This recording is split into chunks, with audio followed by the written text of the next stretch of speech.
Hello, good evening to everyone. Connect हो जाइए बेटा जी जल्दी से। कनेक्ट हो जाइए, सभी बच्चे कनेक्ट हो जाए जल्दी से। स्टार्ट करते हैं हम लोग आज का टॉपिक। ठीक है भाई।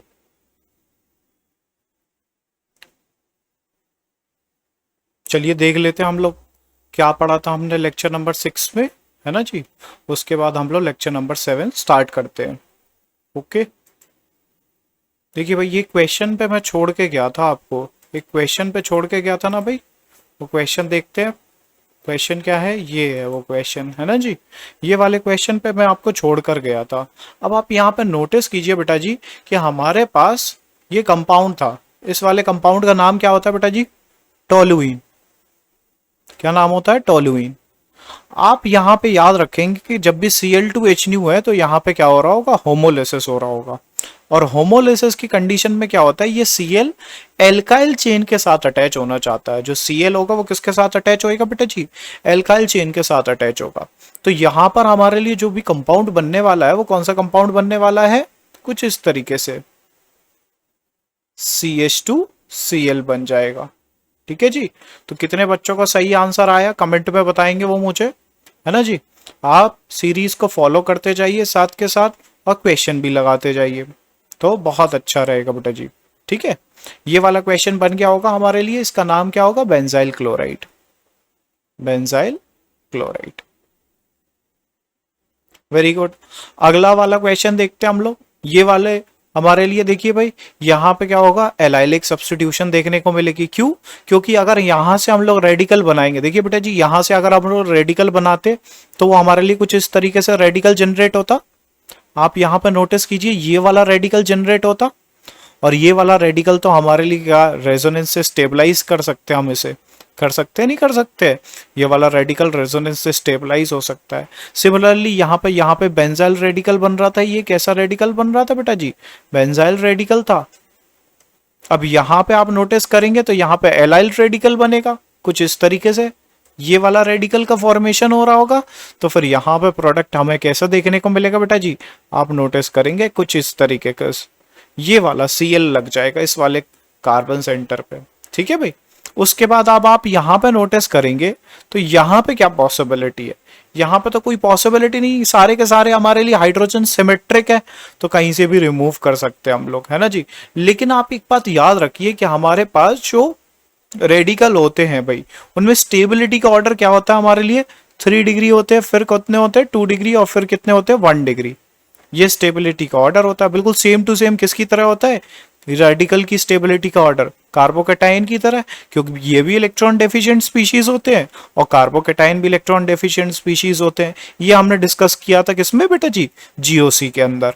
अब आप यहां पर नोटिस कीजिए कि क्या हो अगर ये वाला बॉन्ड का होमोलिसिस हो जाए।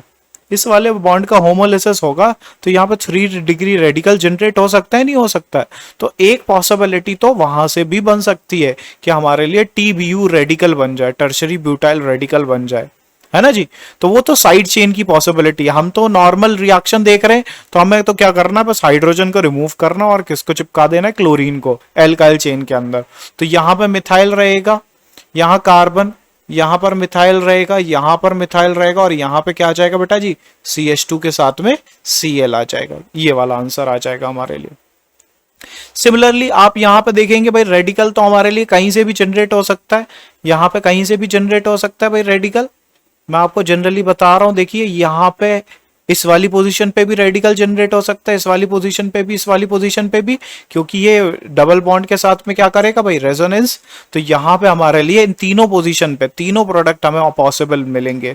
ठीक है भाई। ये तीनों प्रोडक्ट हमें पॉसिबल मिलेंगे। ये वाला प्रोडक्ट भी मिलेगा। वैसे तो इसमें मिक्सचर ही मिलता है, ये तो हमें पता है। अभी हम डिस्कस भी करने वाले हैं आज के लेक्चर में कि यहाँ पे हमें जनरली क्या देखने को मिलता है बेटा? ये ऐसे प्रोडक्ट भी देखने को मिलेंगे, और एक और प्रोडक्ट देखने को मिलेगा कुछ इस तरीके से। ठीक है भाई। जहां पे भी फ्री रेडिकल जनरेट होते हैं ना बेटा जी, वो हमारे लिए रिएक्शंस कैसी होती हैं? अनकंट्रोल्ड होती हैं। वो अनकंट्रोल्ड रिएक्शन होंगी। तो आप इस बात का ध्यान देना क्या, कि जहां पे भी फ्री रेडिकल्स की रिएक्शन हो रही होंगी वो कैसी होंगी? अनकंट्रोल्ड होंगी। तो अगर हम सोच रहे थे कि हमें करना था क्या, ये आज का हमारा लेक्चर नंबर कौन सा है बेटा जी? 7। लेक्चर नंबर 7 है। हम लोग मेथड ऑफ प्रिपरेशन पढ़ रहे थे और मैंने आपको हाइड्रोकार्बन से हेलो एल्केन्स के मेथड ऑफ प्रिपरेशन स्टार्ट कर दिए थे। आज हमारा लेक्चर नंबर 7 है और हम लोग देखने जा रहे हैं कि इसके और डिटेल्स देखेंगे हम लोग एल्केन्स के अंदर जो भी हेलोजेनेशन हो रहे हैं, फिर हम लोग एल्कीन से बनाना सीखेंगे, उसके बाद में हम लोग एल्काइन से बनाना सीखेंगे। ठीक है भाई। तो सबसे पहले लेक्चर नंबर 7 में मैं आपको, जो लेक्चर नंबर 6 में मैंने आपको एक बात पढ़ाई थी कि ना, कि हमारे पास अगर मीथेन हो उसके ऊपर मैं क्लोरीन की रिएक्शन करूं तो हमारे पास क्या बन जाता है, मिथाइल क्लोराइड, और HCl बाहर निकल जाता है। तो अगर आप इस रिएक्शन को ध्यान से ऑब्जर्व करोगे ना, तो इस वाले मिथाइल क्लोराइड में से भी, अब देखिए भाई, ऐसा तो होगा नहीं कि हम एक एक मोल लेंगे, सॉरी एक एक मॉलिक्यूल लेंगे, लेकिन हम यहाँ पे 1 मोल लेंगे। 1 मोल के अंदर कितने पार्टिकल होते, बहुत सारे पार्टिकल होते। तो कुछ मीथेन के मॉलिक्यूल कुछ क्लोरीन के मॉलिक्यूल के साथ रिएक्ट कर गए होंगे, ये तो कंफर्म है। तो कुछ मिथाइल के भी रेडिकल बने होंगे, ये मिथाइल क्लोराइड के। तो CH3Cl भी तो रिएक्ट कर सकता है Cl2 के साथ HNU की प्रेजेंस में। ये जो प्रोडक्ट फॉर्म हुआ, इसी के साथ में क्लोरीन रेडिकल आपस में रिएक्ट कर सकता है, नहीं कर सकता है? तो आप ऐसा समझिए, तो यहां पे भी सब्स्टिट्यूशन देखने को मिल सकती है, डाइक्लोरोमीथेन भी बन सकता है। और क्या हो सकता है, अब ये बन चुका है तो इसके साथ में और क्लोरीन रिएक्ट कर सकती है। तो आप देखिए भाई, CH2Cl, यहां पे मैंने क्या यूज किया है, CH2Cl2, और इसके साथ में क्लोरीन की रिएक्शन हुई है। तो आप यहां पे नोटिस करेंगे, ये फर्दर हमारे लिए और रिएक्शन दिखा सकता है, CHCl3 दिखा सकता है, HCl बन जाएगा। उसके बाद क्या होगा, और भी रिएक्शन हो सकती है। और कैसे रिएक्शन हो सकती है, एक हाइड्रोजन और सब्स्टिट्यूट हो सकता है। तो इस वाली रिएक्शन में देखिए भाई, यहां पे हमने क्या नोटिस किया कि सारे के सारे हाइड्रोजन सब्स्टिट्यूट होके वहां पे क्या आ सकते हैं, हेलोजन आटम आ सकते हैं। तो अगर आप सोच रहे होंगे पर हेलो कंपाउंड बनाएंगे कैसे, तो आपको एक प्रोसेस तो पता ही चल गया कि पर हेलो कंपाउंड बनाना है तो इस तरीके से बना सकते हैं। इसी रिएक्शन को मैं कुछ इस तरीके से लिख सकता हूं, आप ध्यान दीजिए। क्या मैं इस तरीके से लिख सकता हूं, देखिए मैंने लिखा है कि CH4 और Cl2 की रिएक्शन हुई, लेकिन Cl2 जो था वो किस में प्रेजेंट था, एक्सिस में प्रेजेंट था, और HNU डाल रखा था मैंने, सनलाइट। तो फिर क्या होगा, हमारे लिए यहाँ पे मिक्सचर मिलेगा। मिक्सचर किस किस का मिलेगा, CH3Cl का मिलेगा, और साथ में क्या क्या मिलेगा, CH2Cl2 मिलेगा, और क्या मिलेगा, CHCl3 मिलेगा, और साथ में क्या मिलने वाला है, CCl4 मिलने वाला है, और क्या मिलने वाला है, HCl मिलने वाला है। तो देखिए भाई, कितना ज्यादा हमारे लिए कंपाउंड फॉर्म हो रहे हैं। तो ये हमारे लिए प्रॉब्लम का विषय बन जाएगा कि आप नोटिस करेंगे यहां पे, देखिए इतने सारे कंपाउंड फॉर्म हो रहे हैं। ये कंपाउंड फॉर्म हो गया, ये कंपाउंड फॉर्म हो गया, ये भी फॉर्म हो गया। तो यहां पे हमें जनरली क्या देखने को मिला, मिक्सचर्स का फॉर्मेशन हो रहा है। क्या फॉर्मेशन हो रहे हैं, मिक्सचर फॉर्म हो रहे हैं। अब भाई मैं आपसे एक क्वेश्चन पूछना चाहता हूं यहीं पे, कि अगर मेरे पास ये कंटेनर एज्यूम करते हैं, और इसके अंदर मैंने मीथेन गैस ली थी भाई, और साथ में क्लोरीन गैस ली थी, और उन सब की रिएक्शन करा दी, तो मेरे पास इस कंटेनर के अंदर क्या होगा भाई, मिक्सचर होगा, इन सभी कंपाउंड का मिक्सचर होगा। तो हम इन सारे कंपाउंड्स को सेपरेट कैसे करेंगे, ये क्वेश्चन है। ये क्वेश्चन है, कितने बच्चों को समझ में आया? क्वेश्चन क्या है कि अगर हमारे पास इस रिएक्शन में मिक्सचर मिल रहा है तो इनको हम लोग सेपरेट कैसे करेंगे। देखिए भाई, इन सबको सेपरेट करने का सबसे सही तरीका होता है हमारे लिए डिस्टिलेशन। कौन सा तरीका होगा बेटा जी, फ्रैक्शनल डिस्टिलेशन। आप इनको कैसे सेपरेट कर सकते हैं, फ्रैक्शनल डिस्टिलेशन के बेसिस पे।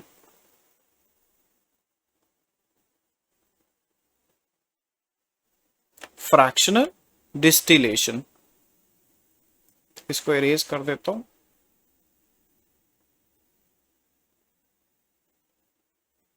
ठीक है भाई, फ्रैक्शनल डिस्टिलेशन के बेसिस पे हम इन्हें सेपरेट कर सकते हैं। और क्या होगा, आप नोटिस करेंगे कि यहां पर हमारे लिए जो इनके मेल्टिंग बॉइलिंग पॉइंट में जो डिफरेंस होता है वो बहुत मिनिमम होता है। तो इसीलिए हम लोग फ्रैक्शनल डिस्टिलेशन की हेल्प लेके इनको सेपरेट आउट कर सकते हैं, डिफरेंट डिफरेंट चेम्बर्स में निकाल सकते हैं।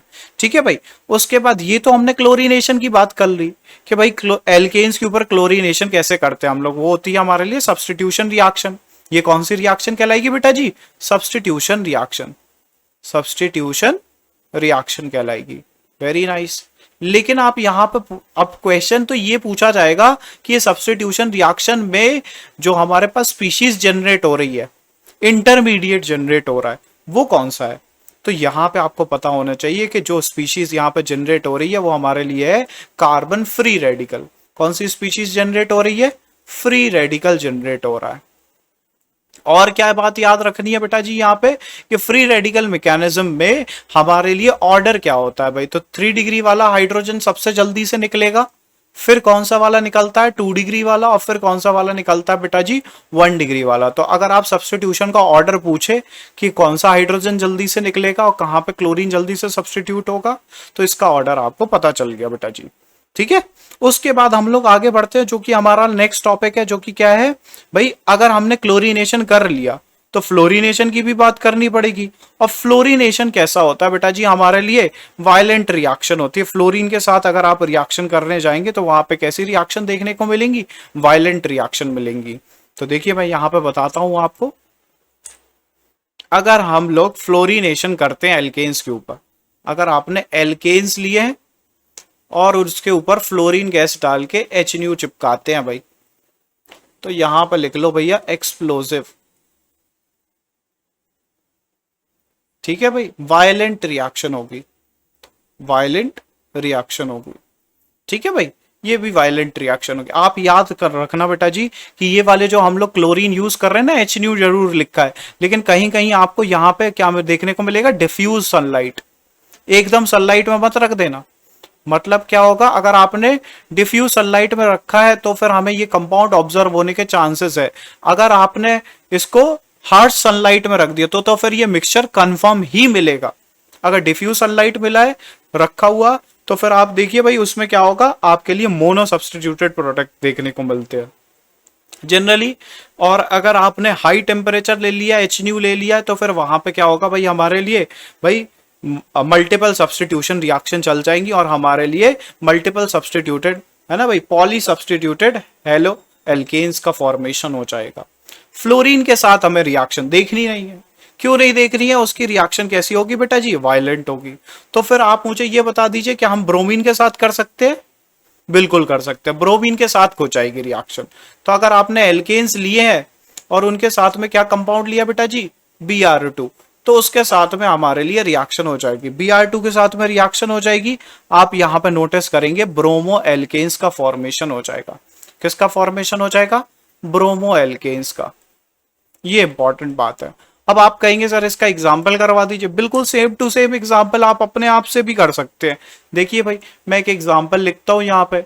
अगर मेरे पास यहां पे क्या लगा रखा है मैंने, ये लगा रखा है मैंने CH3, टोलुइन है, टोलुइन के ऊपर ही मैंने रिएक्शन कर दी ब्रोमीन की, और साथ में क्या दे दिया भाई HNU, और यहां पर लिख दिया रिफ्लक्स। तो कितने बच्चे सॉल्व कर लेंगे इस क्वेश्चन को? बहुत ही इजी क्वेश्चन है। मिथाइल ग्रुप में से एक हाइड्रोजन को रिमूव कर देना है, क्योंकि यहाँ पे बेंजाइल रेडिकल का फॉर्मेशन हो रहा होगा, और यहाँ पे ब्रोमीन रेडिकल का, तो उनको कंबाइन करके लिख देना है। तो आंसर क्या आ जाएगा हमारे लिए? इस तरीके से बेंजाइल ब्रोमाइड का फॉर्मेशन हो जाएगा। CH2 इधर पे, उधर से एक हाइड्रोजन रिमूव हो जाएगा, एक Br HBr बाहर निकल जाएगा। ये वाली बात आ गई होगी आपको समझ में।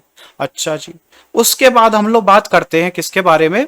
आप नोटिस करेंगे अगर मेरे पास एल्केन्स है, उन एल्केन्स के ऊपर मैं रिएक्शन करता हूं किसकी? आयोडीन की, तो ये वाली रिएक्शन जो होगी यहां पे आयोडो एल्केन्स बन जाएंगे। चलिए ठीक है, मैंने मानी आयोडो एल्केन्स का फॉर्मेशन होगा, ये बात मैंने मानी। लेकिन ये वाली रिएक्शन के लिए मैं स्ट्रेट एरो नहीं बनाऊंगा। इस वाली रिएक्शन के लिए आप ध्यान दीजिए, मैंने बनाया है ये इक्विलिब्रियम वाला एरो, क्योंकि यहां पे क्या होता है कि आयोडीन जो होता है वो किस फॉर्म में रहना पसंद करता है? 0 स्टेट में। तो यहाँ पे I2 बन जाएगा भाई। अगर आयोडो एल्केन्स हुए उनमें से आयोडीन रिमूव हो जाएगा और क्या बन जाएगा हमारे लिए? देखिए भाई यहाँ पे HI बन रहा है, और आपको मैंने बताया था कि HI से अच्छा तो क्या बनना रहता है भाई? I2 हमारे लिए गैसियस फॉर्म में है ना जी। ये 0 ऑक्सीडेशन स्टेट में, यहाँ पे -1 है, तो ये ऑक्सीडाइज स्टेट में ही रहना चाहती है कोई भी स्पीशीज, आयोडीन खासकर। तो फिर यहाँ पे आप नोटिस करेंगे कि हमारे पास यहाँ पे क्या हो रहा है कि ये वाली रिएक्शन पॉसिबल नहीं हो पाएगी। अगर आपने यहाँ पर देखिए मीथेन लिखा है, CH4 प्लस I2 लिखा है, और तो यहाँ पे क्या हो जाएगी? रिवर्सिबल रिएक्शन हो जाएगी। किसका फॉर्मेशन हो जाएगा भाई? यहाँ पे आप नोटिस करेंगे CH3I प्लस HI का फॉर्मेशन हो जाएगा। अगर आपको इस रिएक्शन को फॉरवर्ड में ले जाना है तो आप मुझे बताइए ली चैटलियर प्रिंसिपल कितने बच्चों ने पढ़ा है? ले चैटलियर प्रिंसिपल किसकी बात कर रहा हूं मैं? ली चैटलियर प्रिंसिपल, देखिए भाई ध्यान से, क्या नाम है यहां पे? ले चैटलियर प्रिंसिपल, ली चैटलियर प्रिंसिपल। अब देखिए भाई ये वाली रिएक्शन तो इक्विलिब्रियम में चल रही है, अब मैं चाहता हूं कि ये वाला कंपाउंड हमें ऑब्जर्व हो जाए ज्यादा, तो मैं क्या करूंगा, इस HI को, ये जो HI बना है प्रोडक्ट के फॉर्म में, इसको कंज्यूम कराना स्टार्ट करूंगा। इसको कंज्यूम कैसे करा सकते हैं हम लोग बेटा? इसकी जगह पे हम लोग डाल सकते हैं HiO3। क्या डाल सकते हैं? HiO3। HiO3 के साथ में ये रिएक्शन कर लेगा और यहां पे क्या बना लेगा? I2 plus H2। ठीक है भाई, आयोडिक एसिड, इसका नाम क्या होता है? Iodic acid. अब आप देखिए भाई, अब देखिए इसमें क्या होगा हमारे लिए, ये कंज्यूम होने लगेगा तो रिएक्शन कहां मूव करने लगेगी? फॉरवर्ड डायरेक्शन में, तो हमें आयोडो एल्केन्स ऑब्जर्व होने के चांसेस रहेंगे। ठीक है भाई, ये वाला कॉन्सेप्ट भी आप याद रखना, क्या कि अगर हम लोग आयोडो एल्केन्स का फॉर्मेशन कर रहे हैं सब्स्टिट्यूशन रिएक्शन से, तो आपको क्या होगा, यहां पे आप नोटिस करेंगे कि आयोडो एल्केन्स बनते तो हैं, लेकिन वो रिएक्शन कैसी होगी हमारे लिए? रिवर्सिबल होगी, तो वो वाली रिएक्शन वापस चली जाएगी, I2 का फॉर्मेशन हो जाएगा। तो हम क्या करेंगे, इस HI को जो बना है, इस HI को ही कंज्यूम करना स्टार्ट कर देंगे। किसकी मदद से? HiO3 की मदद से। ये HI और HiO3 आपस में रिएक्ट करने के बाद क्या बना लेगा? I2 और H2O का फॉर्मेशन कर लेगा। उसके बाद ये जब ये कंज्यूम होने लगा, इसकी कॉन्सेंट्रेशन डिक्रीज करने लगी, तो ये हमारे लिए रिएक्शन कहां मूव करने लगेगी? फॉरवर्ड डायरेक्शन में। ये बहुत इंपॉर्टेंट बात है। ये किस लॉ के अकॉर्डिंग बताया मैंने? ली चैटलियर प्रिंसिपल के अकॉर्डिंग बताया। ली चैटलियर प्रिंसिपल आपने 11th क्लास में पढ़ा होगा बेटा जी, इक्विलिब्रियम नाम के चैप्टर में। उसके बाद आगे बढ़ते हैं हम लोग। अगला टॉपिक जो हमें देखना है कि एल्कीन से कैसे बनाएंगे भाई, ये इंपॉर्टेंट टॉपिक है। यहां से क्वेश्चन आपको मैक्सिमम टाइम मिल ही जाएगा बोर्ड में, नहीं तो आप देखेंगे यहां पे तो बहुत डिटेल में क्वेश्चन पूछे गए हैं। कभी कभी तो जेई में क्वेश्चन पूछे गए हैं, मेंस में पूछे गए हैं, एडवांस में भी क्वेश्चन पूछे गए हैं, इनफैक्ट नीट में भी क्वेश्चन पूछे गए हैं। जो हम लोग अब अगला टॉपिक पढ़ने जा रहे हैं, क्या हम लोग बात कर रहे थे बेटा जी किसकी? Method of formation of halo alkanes की। अब हेलो एल्केन्स तो बनाना है, तो हमने एल्केन से बनाना सीख लिया। अब हम लोग जो बी वाला पार्ट सीख रहे हैं ना बेटा जी, वो किससे सीख रहे हैं? From alkenes. किससे बात सीख रहे हैं? एल्कीन्स। और इसके ऊपर आप स्टार लगा के लिख लेना, बहुत इंपॉर्टेंट। इसके ऊपर तो आप स्टार जितने लगा सके उतने लगा लीजिए, क्योंकि यहां पे एक रूल अप्लाई करना होता है जिसका नाम होता है मार्कोनी-कोव रूल।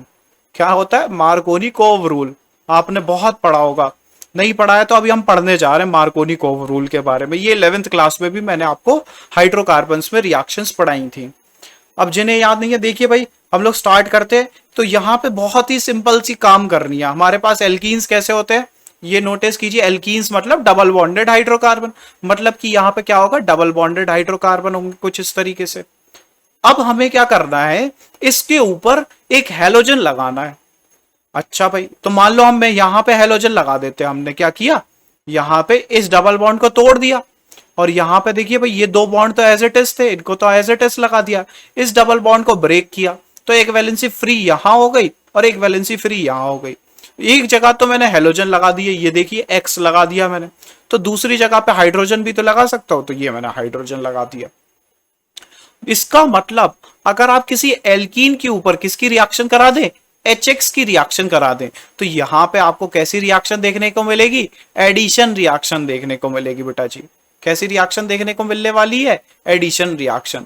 तो यहां पे हम जो रिएक्शन पढ़ रहे हैं वो क्या है? Addition of halo acid to alkenes. क्या पढ़ने वाले हैं? Addition of halo acid to alkenes. ये बहुत इंपॉर्टेंट कॉन्सेप्ट है। ठीक है भाई, एडिशन रिएक्शन क्यों बोला आपने यहाँ पे? क्योंकि डबल बॉन्ड टूट रहा है और उसकी जगह पे एक हेलोजन आ रहा है और एक हाइड्रोजन आ रहा है, मतलब एड अप हो गया। ये कंपाउंड से कुछ बाहर तो नहीं निकला, बस इसके अंदर आके एक नया कंपाउंड बैठ गया इसके अंदर। समझ में आई बात? ये एल्कीन थी हमारे लिए, ये क्या थी? एल्कीन। और ये क्या बन गया? Halo alkane. हेलो एल्केन का फॉर्मेशन हो गया। ठीक है भाई, बहुत सिंपल सा काम था। अगर मैं आपको क्वेश्चन दूं आप सॉल्व कर लेंगे।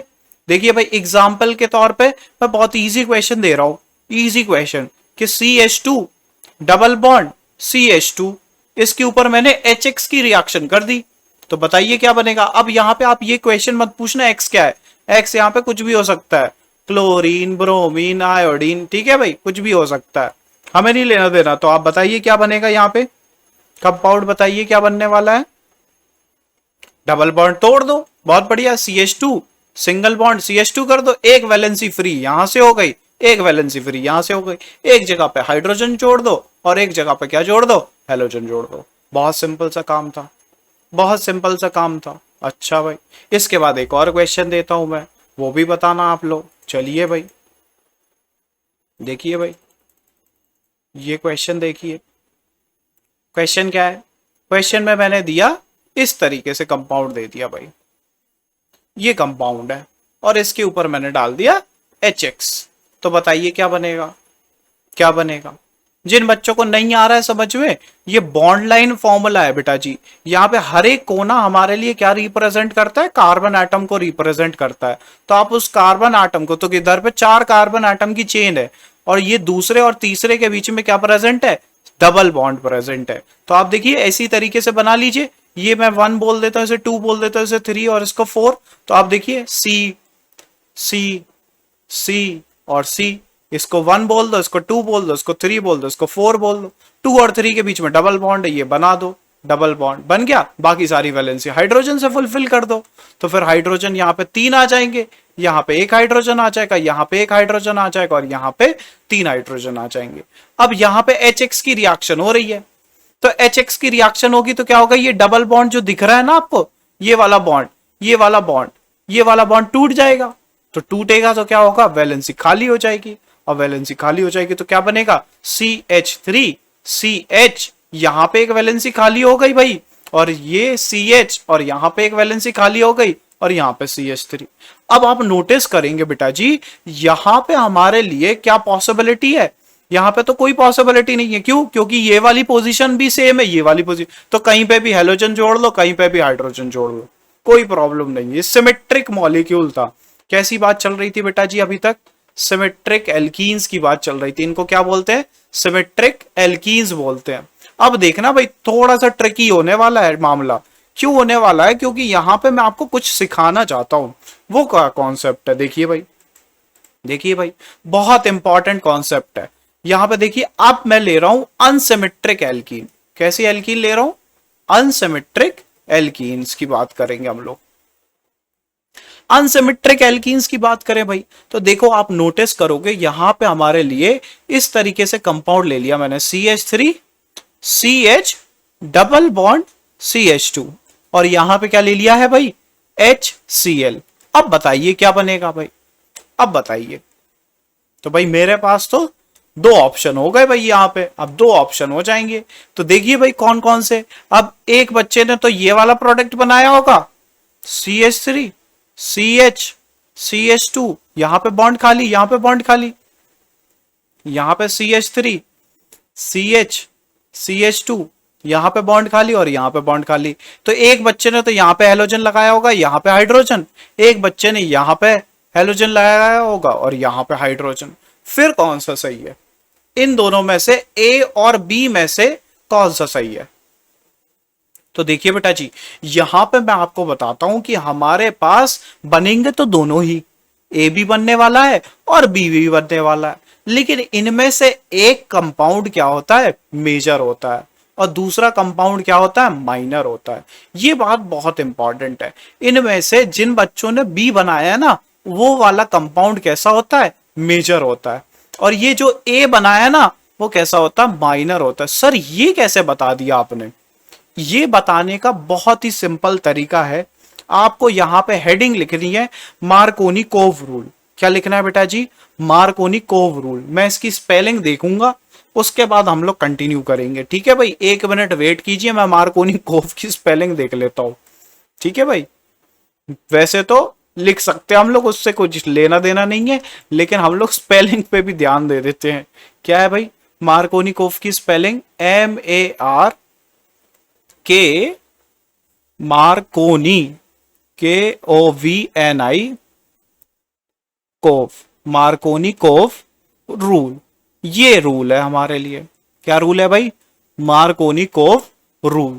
अब आपको समझ में आया होगा भाई, मार्कोनिकोव रूल के बारे में मैं बताने वाला हूं, ये बहुत इंपॉर्टेंट है, इसको आप मार्क कर लेना।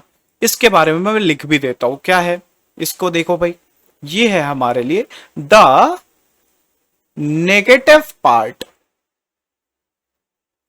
The negative part of the attacking reagent, of the attacking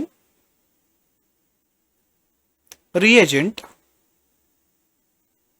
will attack to that alkene, will attack to that carbon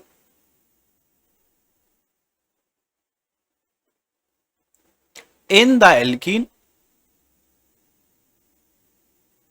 which has least number of hydrogen, least number of hydrogen। क्या बात है भाई, ये कौन सी बकवास लिखवा दी सर आपने ये। अब देखिए बेटा जी, यहां पे बहुत इंपॉर्टेंट बात लिखी हुई है कि हम लोग कैसे डिसाइड करेंगे कौन सा मेजर कौन सा माइनर, इस रूल के बेसिस पे डिफाइन करते हैं बेटा जी। किस रूल के बेसिस पे? मार्कोनिकोव रूल के बेसिस पे।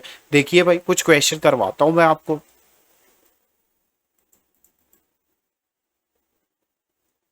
जैसे यहां पे आपने नोटिस किया कि हमारे पास ये वाला कंपाउंड था CH3 CH double bond CH2 था।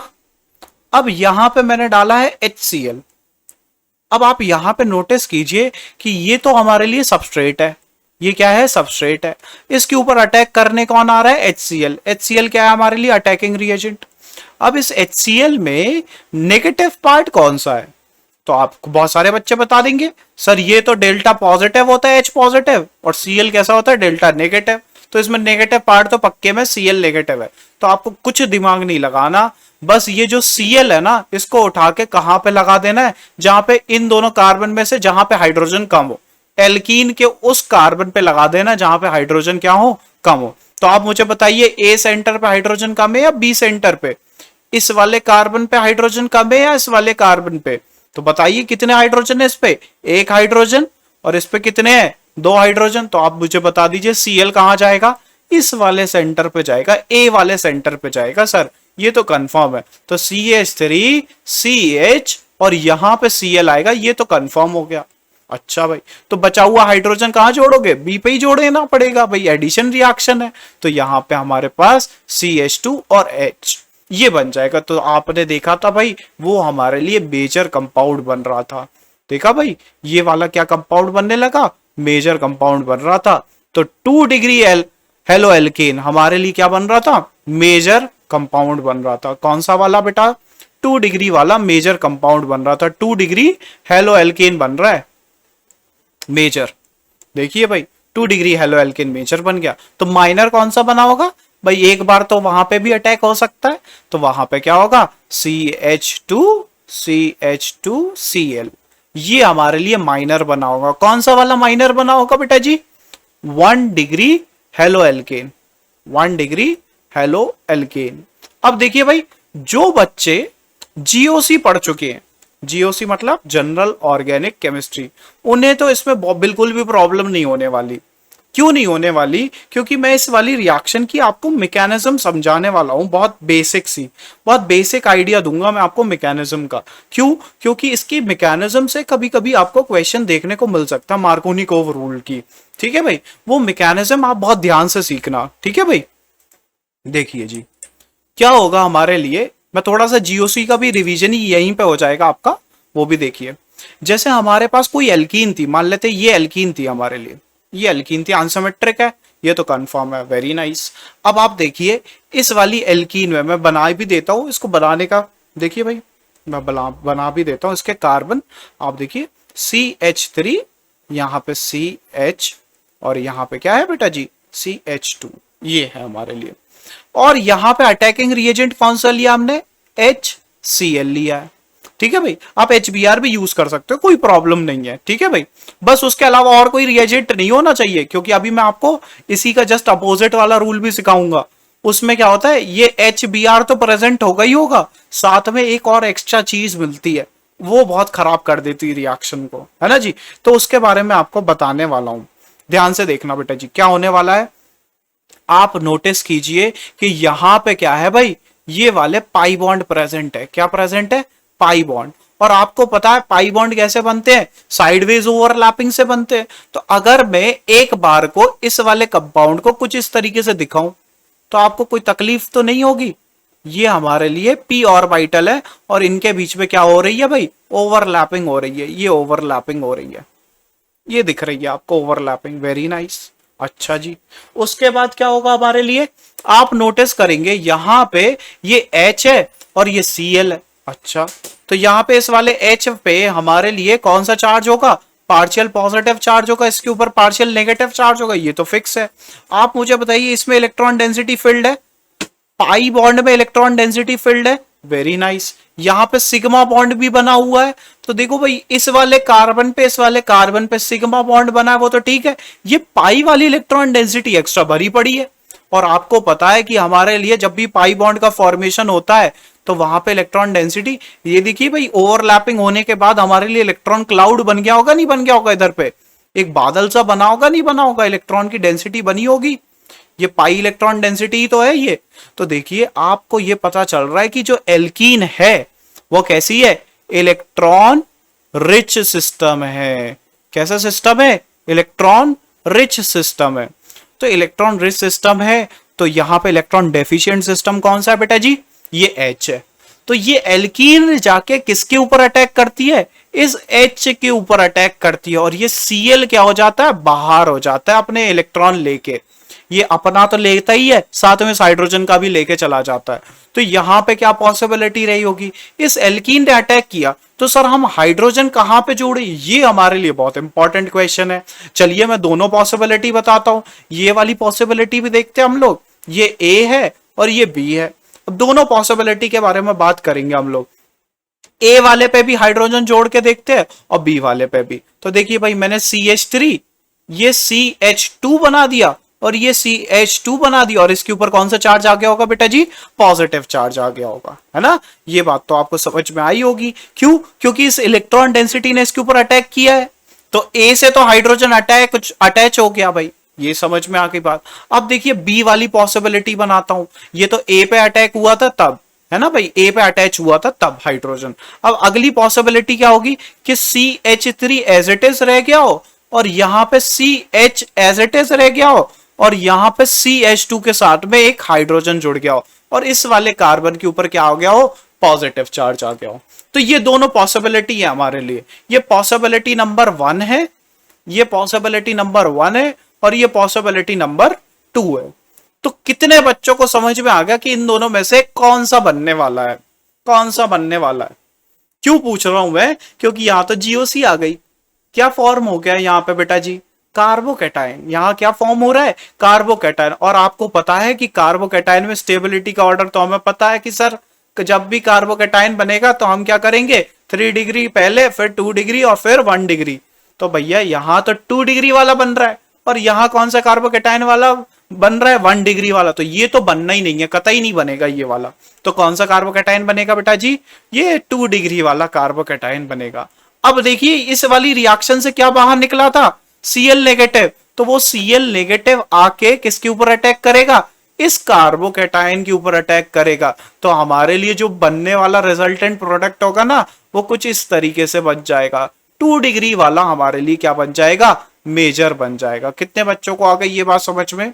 बहुत इंपॉर्टेंट क्वेश्चन था कि 2 डिग्री वाला क्यों बनेगा मेजर। इसलिए क्योंकि वहां पे हमारे लिए कार्बोकैटायन का फॉर्मेशन हो रहा है। किसका फॉर्मेशन हो रहा है?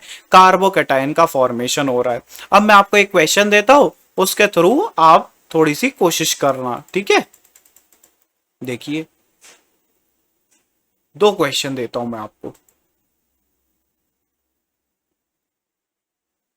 एक क्वेश्चन तो ये है कि मेरे पास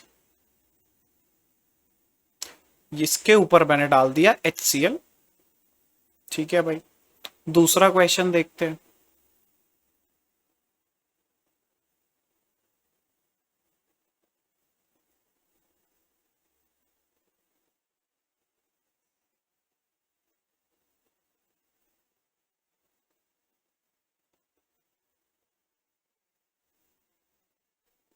ठीक है जी। इसके बाद अगला क्वेश्चन देता हूं मैं।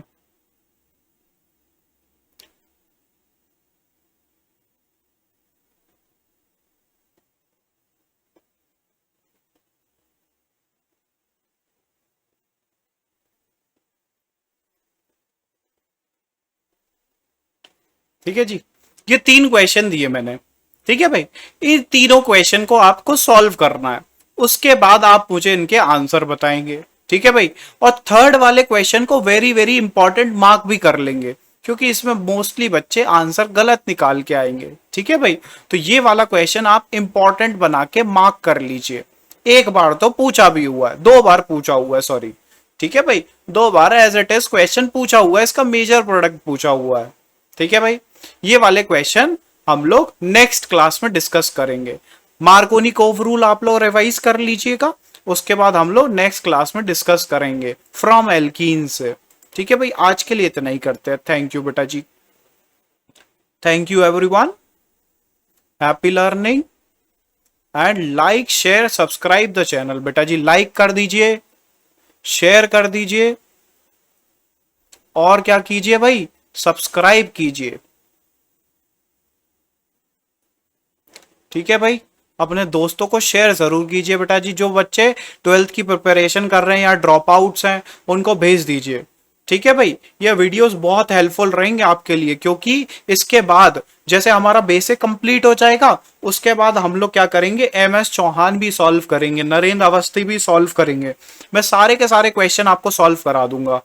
ठीक है भाई, सारे तो नहीं, ऑलमोस्ट जो इंपॉर्टेंट क्वेश्चन होंगे, जो हमें लगे कि भाई ये इनके आने की प्रोबेबिलिटी बहुत ज्यादा एग्जाम में, तो हम वो वाले क्वेश्चन ज्यादा सॉल्व करेंगे। ठीक है भाई, तो जिससे आपकी मेंस की और एडवांस की बहुत तगड़े से तैयारी हो जाए।